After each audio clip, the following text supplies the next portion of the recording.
Alright, so my last video of this weekend and my first on this channel of a show I just recently discovered and really began to love from Adult Swim, and one like Futurama that balances comedy, heart, drama, sitcom, family stories, science fiction, just the whole shebang.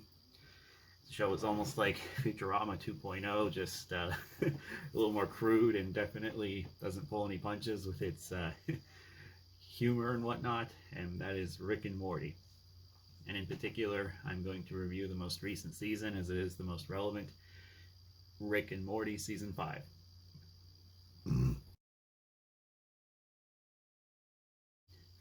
So to briefly sum up my thoughts on seasons 1 to 4, I'm not like some fans who say after season 2 it's been all downhill for the show since. I've loved every season.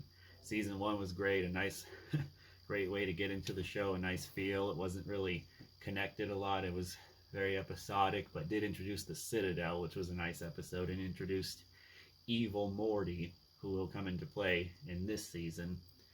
And season 2 was also incredible, had many great episodes, and probably one of the best finales right next to this finale. And season 3, a nice continuation, had many classic episodes, and the ending, though not as strong as 2, still a pretty good one. 4 was pretty solid throughout and had a really great ending, and I was wondering how it would be topped, but let's go ahead and quit beating around the bush and get into Rick and Morty Season 5.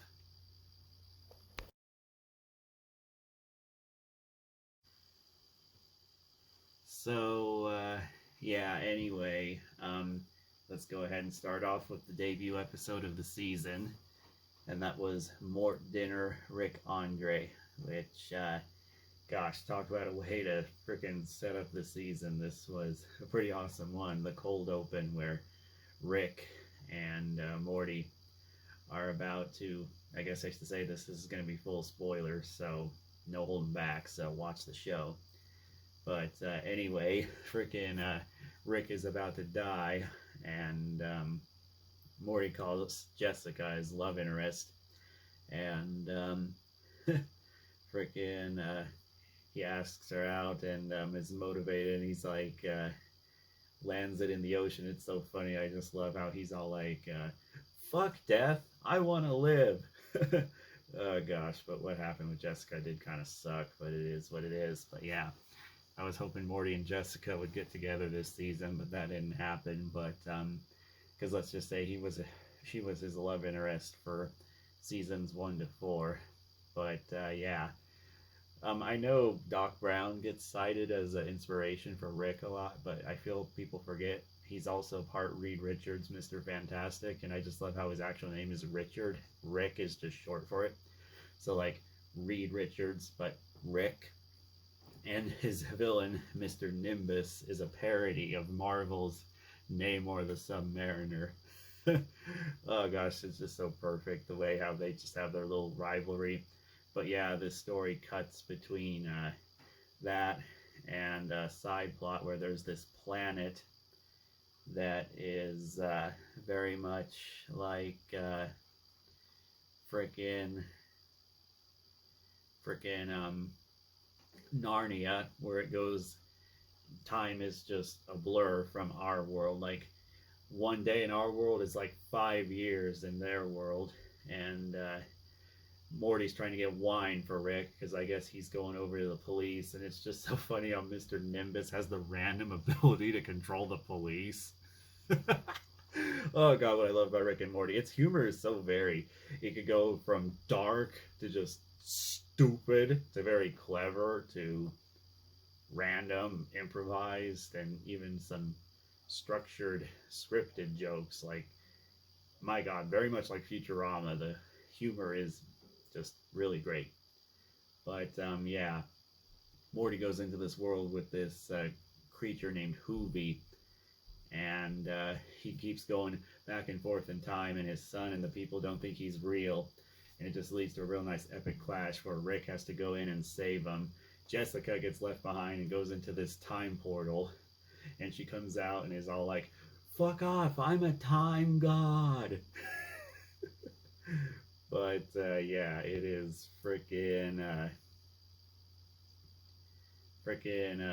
awesome, and Mr. Nimbus is a very nice character. I hope we get to see more of him, and this is definitely a nice way to start a season. So just here's a few images from that episode, and then let's go ahead and go into the next episode, Mortyplicity.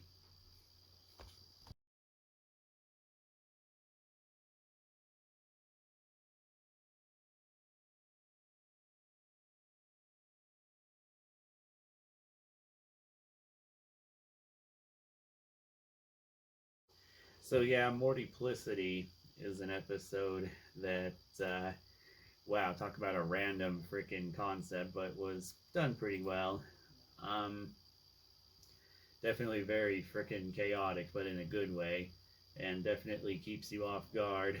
And liked some references that it made to some movies I love, like Blade Runner with replicants, because Rick makes these exact copies of the Smith family of Beth, Summer, and Jerry.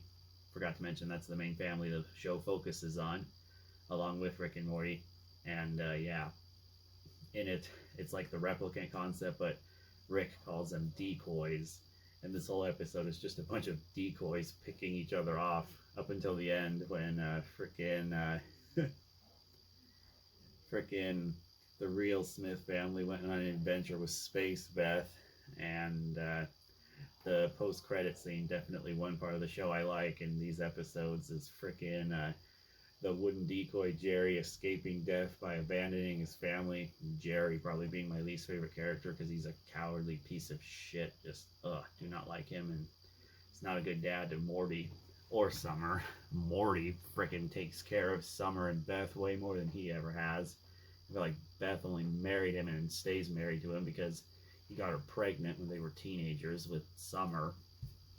And frickin' Summer has had to deal with that because they directly deal with it in the interdimensional cable episode. But yeah, what was I gonna say? But yeah, this one definitely has that nice concept, and there's just this huge free for all freaking battle where where all the decoys are going after each other, and like you think you're seeing the real Smith family, but it's not. But yeah, overall this one's real good. Probably not in my top 5 favorite episodes of the season, but still a solid episode. So I guess let's go ahead and move on to probably one of my favorite episodes up there, right next to the last 3, A Rick Convenient Mort.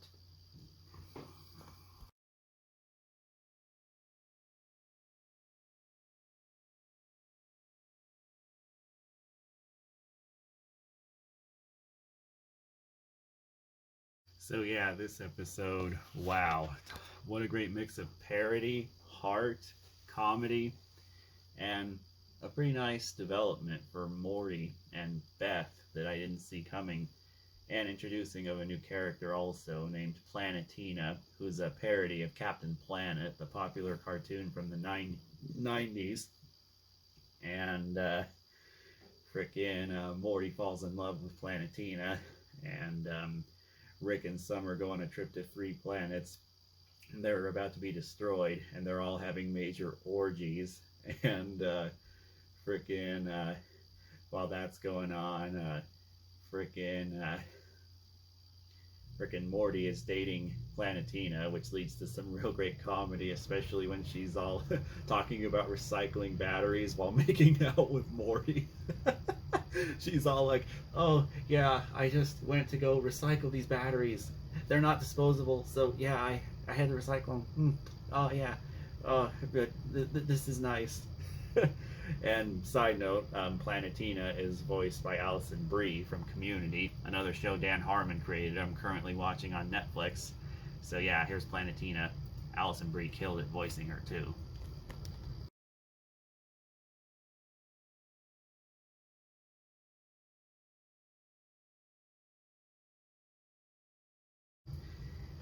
But yeah, um, freaking, it was pretty nice how they were all doing eco-friendly activities, and freaking a real nice moment where freaking Morty rescues Planetina when freaking, I guess the kids that created her freaking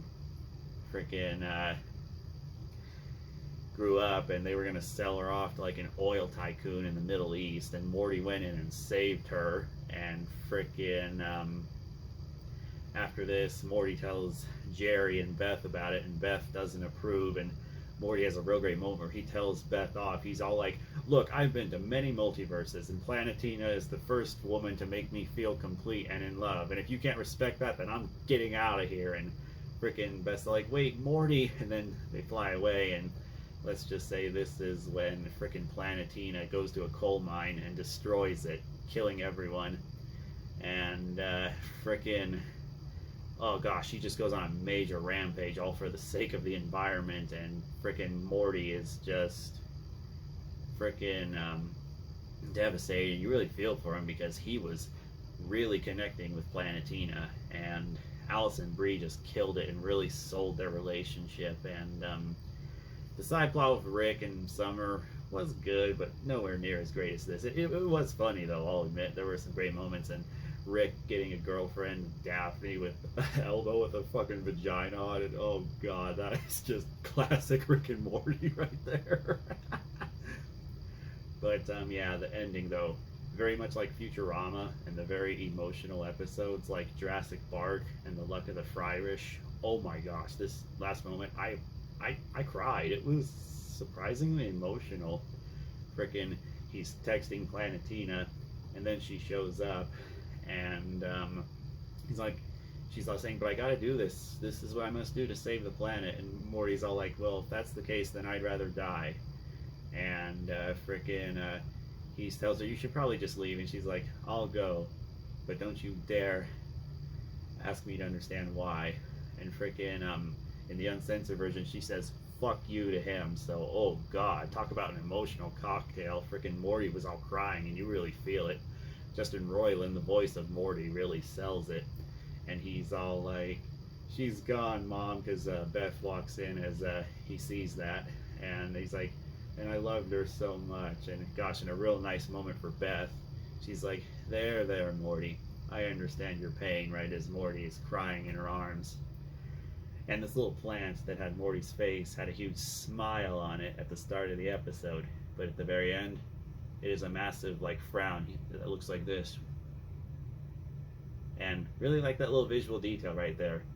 One of the many reasons why I love this show. So, after that, not much to say. The post-credit scene just deals with Summer as she saved one of the planets that was going to get hit by a meteor. But this is definitely a highlight of the season. I think I'm going to speed round through the next two episodes because I don't have too much to say about them. But after that, these next ones, I got a lot to say. So, yeah.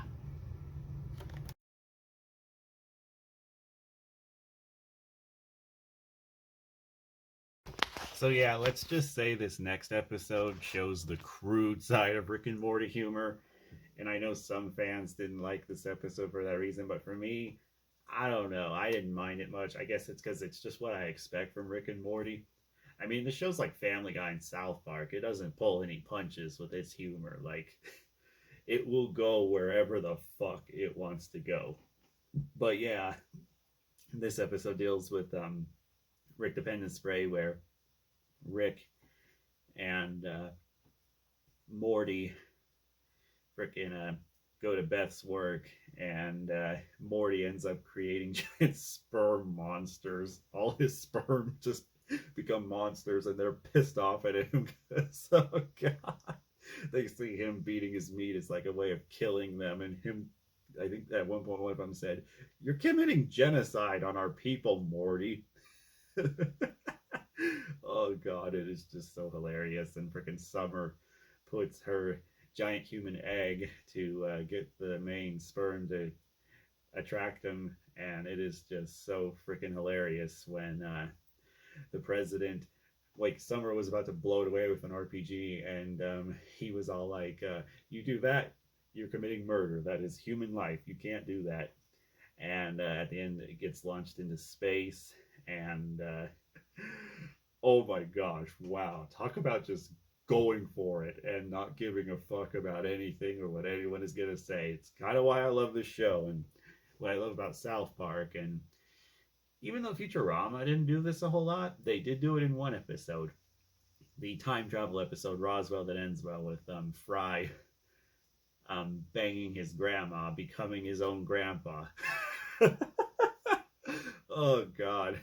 Maybe that's why this didn't bother me, because I was kind of prepared for it from Futurama. But I guess that's all I really got to say about Rick Dependent Spray. So let's go ahead and go to a Morty Can Grick Freedy. And this one was a pretty nice episode where Jerry and Rick bond, and they go to hell with these demons where they're just all, their faces are all mangled and whatnot. And there's this cool new student named Bruce Chudback, who Summer and Morty are trying to impress by inviting him over to our house. And Rick's car, the little spaceship, transforms and goes on this huge adventure. And they end up getting arrested, but the AI takes them back because Rick locks them out up until they freaking don't do anything. But yeah, freaking Bruce just pulls a cheap move and decides that while he enjoyed the night, he's only going to continue to hang out with them if they're popular. So yeah, and then he ends up getting becoming the butt of many jokes. But yeah, oh, he does get attacked by some of the aliens on their adventure, so that was a nice little payback to Bruce, the dick. But I guess here's a few images from those episodes, and then let's go ahead and get into episodes 6 through 10, which I got a lot to say. So let's get into it.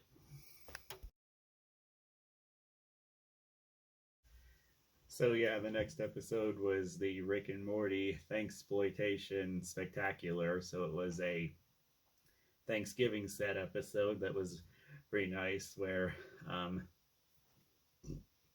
Morty releases a giant robot that was hiding inside the Statue of Liberty after destroying the Constitution of the United States. And frickin' Rick's trying to disguise himself as a turkey to always get a pardon, because I guess that's how Rick and Morty get away with all the shit they do, because they do some crazy shit on this show. The president just always pardons them, and I guess the president just got tired of it and he got aware of the schemes, and he ends up turning himself and other military volunteers into turkeys to stop him. And one turkey got infused with the president's DNA, and he takes his place in human form. So the president and Rick and Morty got to team up to take down these turkeys, and it leads to this hidden people going in and helping out the president. And also this episode really fleshes out the relationship with the president and Rick and Morty, with this president being a parody of former President Barack Obama and some aspects of Donald Trump, but more Obama, thank God. Not trying to get political, but yeah. But yeah, overall, this was a real solid episode, and definitely nice to see a Thanksgiving set episode instead of Christmas for a holiday themed episode of Rick and Morty. So here's a few images from that, and then let's go on to episode 7, Gotron Jersis Vangelion.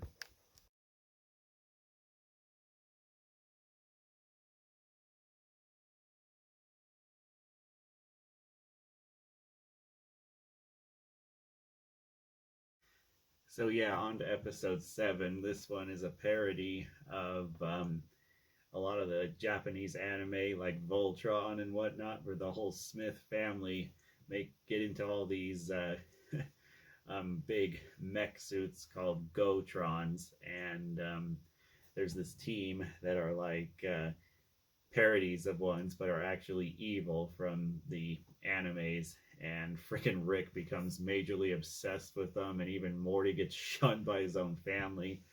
And let's just say this is definitely a nice episode, and it does carry over the plot point from episode 5 about the incest baby. And surprisingly makes it work, even though it definitely was freaking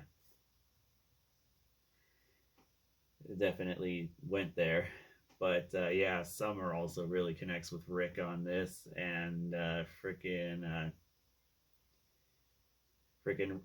various Ricks from across the multiverse are there too, and many of them are parodies of classic crime film bosses like The Godfather from The Godfather, Scarface from Scarface, and various others, which was a real nice touch, especially using the multiverse.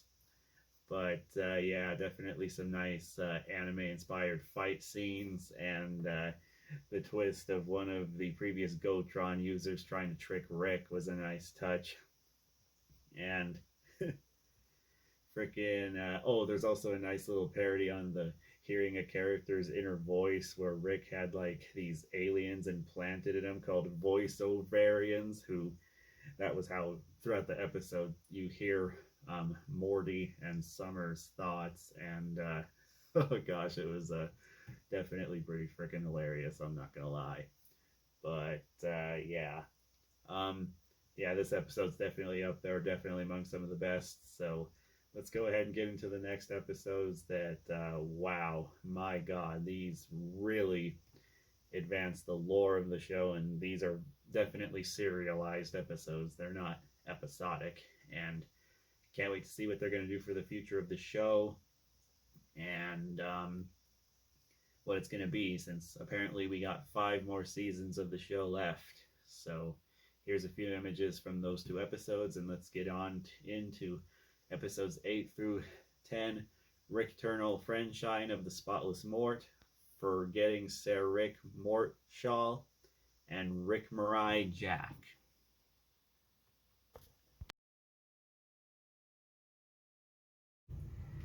So yeah, now on to Rick Turnell, Friendshine of the Spotless Mort. This episode is a nice Rick character study, and it shows him trying to bring back the mind of his friend Bird Person, who was killed by Tammy, his girlfriend, who was an undercover agent in Rick and Morty Season 2, brought back as Phoenix Person in Rick and Morty Season 4.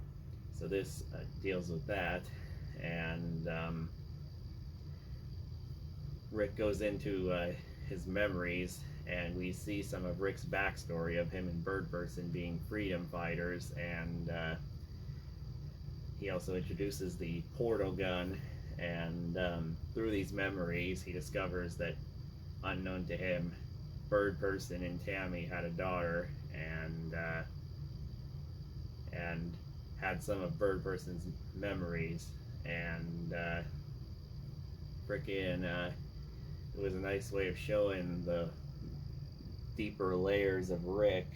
And let's just say that son of a gun, I guess Bird Person really got to Tammy. She really loved him, and more than the Federation, but she had to do what she had to do.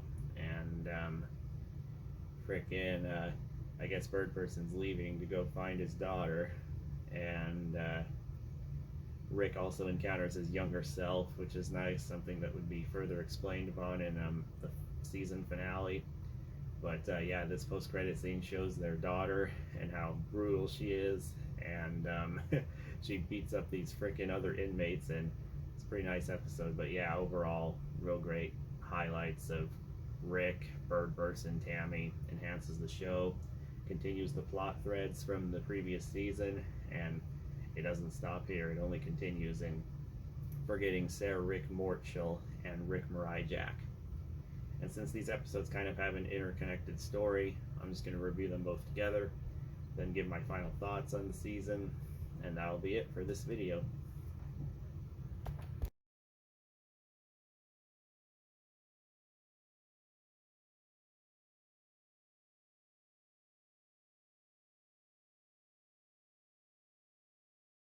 So now on to the penultimate episode.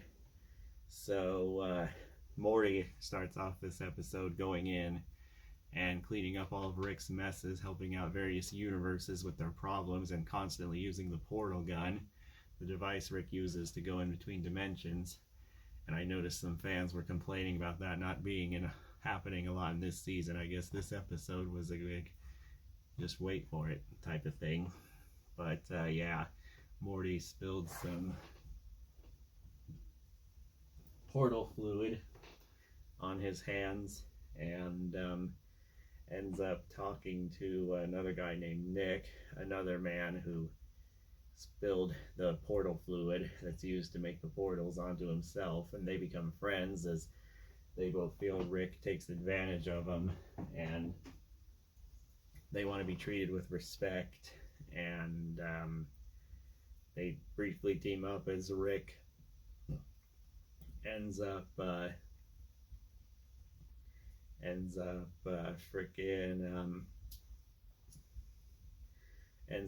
having two crows being his new sidekick, his new Morty. But as this happens, Nick shows his more psychopathic side, and Morty has a train slice off his one hand with his own portal fluid and puts the hand in the portal, and Nick ends up dying. And yeah, he goes to save the Earth from this crow dimension, and they end up connecting with them, and Rick, I guess, ends up deciding to go be with the crows. And one nice little detail too I like is the garbage goober in this episode when Morty ransacks the lab that goes in to eat all the garbage in the garage. Oh gosh, so freaking hilarious how that happened. But yeah, this episode definitely was a nice examination of Rick and Morty's relationship, and definitely has some interesting implications for the rest of the show. It's also nice to see how the portal gun got made, and yeah, this was definitely a good little precursor to the last episode that is very lore heavy, answers some questions. We learn more about Rick, and also the Citadel, the little multiversal center point of all the Ricks and Mortys, and wow, where it leaves this the next season, it'll be very interesting. So let's go ahead and get into Rick, Mirai, Jack.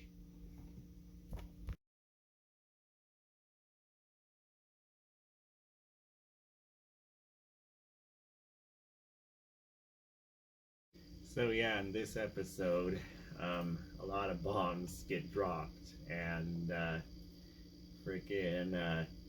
the two crows, it starts off as an anime parody where the two crows and Rick end up going on many adventures, but it turns out Rick was just their rebound, and he gets fed up with them after their previous host was this scarecrow, and he goes back with Rick. And it's so awesome how in the opening Morty goes to visit him, and Rick is still convinced, and then he like ages himself up and pretends like he's 40 years old, and his dad died, and Beth is married to some other guy, and Summer like threw her life away or something like that. Oh gosh, it was so funny. But yeah, let's just say this is definitely a nice way that led into the Citadel, and gosh dang, wow, this part, this elevated this season, this finale, to one of the best of the show. And gosh dang, we find out Rick's backstory that surprisingly I didn't find too awful, because I initially didn't want to know Rick's backstory, but turns out the alternate Rick did kill his wife, like in the season 3 opener, the Rick Shank Redemption, and he killed his wife Diane and a young Beth, and he invented the portal gun to go after this killer, but he had no success and killed many, and decided to go to an alternate reality to be with an adult Beth. And he ends up going with other Ricks to create this little curve in the multiverse that's in the Citadel, in order to get the Mortys needed because Morty's brainwaves cancel out Rick's smart genius ones. And after this, evil Morty becomes president of the Citadel and hatches up his plan, who was from season 1, who I mentioned before. And he actually isn't really evil. He just wants to get away from Rick, so that was a nice little touch. He even said that if any Morty had any thoughts of betraying Rick before, they were basically evil, so that was a nice concept. And it's also interesting to see that in order to get enough Mortys supplied, some Citadel Ricks forced many Jerrys and Beths across the multiverse to fall in love. But yeah, freaking evil Morty also hijacks the portal guns of freaking many of the Ricks in the Citadel. So here's a few images from this episode before I get to the end, because then that'll just be the speculation round, and then that's the end.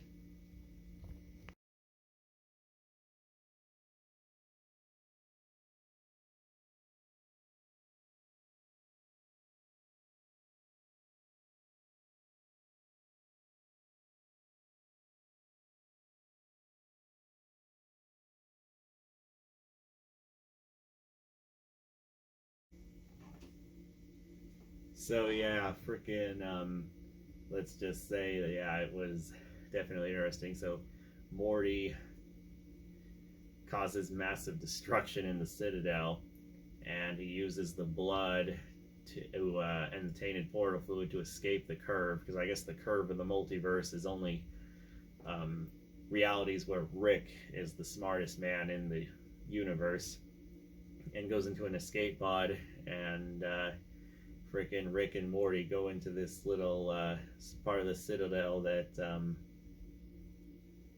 that is floating around like a raft. So that's where Rick and Morty are at the current moment, are Rick and Morty.